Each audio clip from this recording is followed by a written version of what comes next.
My husband was having an affair with his secretary in the office, and his billionaire boss found me at a bar. He told me, be with me, and he'll be fired. When I opened the door to my husband Jack's office, he and my stepsister, Jessica, were locked in an intimate moment. My heart dropped. How long had this been going on? I thought Jessica was a good person, someone who had supported me through my mother's death. I'd even helped Jessica find a job at his law firm, and this is how she repays me. Is everything you've done just a lie to me? I asked, fighting to keep my voice steady. Jack glanced at me, looking almost panicked. You should have seen this coming, Fiona. Your neglect and selfishness led to this, he said, and my heart cracked at his words. You wouldn't even spend any of that inheritance you got on me, he muttered. I was trying not to cry. I saved that inheritance for our future, for kids, for a better life. Jack sneered. What future? I don't want kids with you anymore, Fiona. You've lost your charm. I looked down at my dress, trying to keep the tears back. I want a divorce, I stated, my voice trembling with forced calm. Jack didn't even flinch. Instead, a smug smile spread across his face. Jessica laughed, obviously enjoying the scene. Jack is now a partner at Silverclaw Law.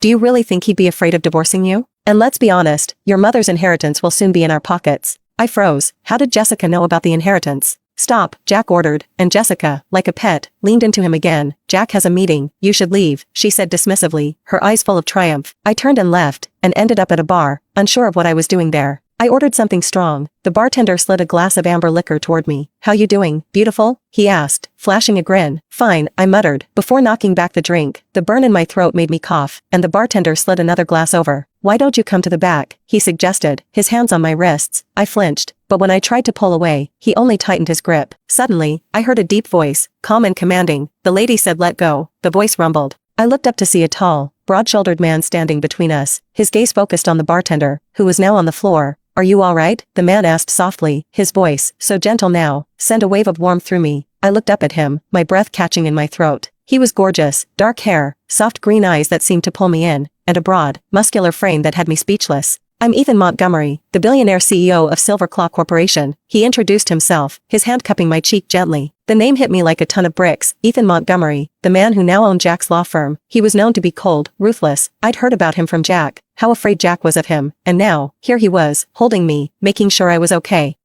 I murmured, dizzy from the drink. The prettiest eyes, I said, not thinking, a soft giggle slipping from my lips. Thanks, sweetheart, Ethan chuckled. His hand lightly guided me away from the downed bartender, and I stumbled, but he kept me from falling. Thank you, handsome, you have very nice arms, I slurred, my hands wandering to touch his biceps. I couldn't help myself. Sit here, he said, pulling out a chair for me. I'd rather be in your arms, I replied, nuzzling into his body, feeling the heat radiating from him. He froze for a moment before leaning in closer, whispering, mate. Confused, I frowned. What's a mate? Ethan didn't explain. Instead, he guided me carefully to a room, his hands never leaving me. Later, in his room, I found myself completely overwhelmed. His hands were on me, slow and deliberate, making my heart race. You're mine, he growled, pressing me against the wall. His lips crashed onto mine with a desperation I didn't expect. Before I knew it, he was lifting me, carrying me to the bed, his lips on mine again, his hands everywhere. He stripped me of my dress, revealing the black lace lingerie underneath. I just like the feel of lace, I murmured. Only I get to see your body, Ethan said, his voice rough with desire. His hands moved lower, and my body responded to him without thinking. As he entered me, everything else melted away. I forgot about my betrayal, my broken marriage. All that mattered was Ethan.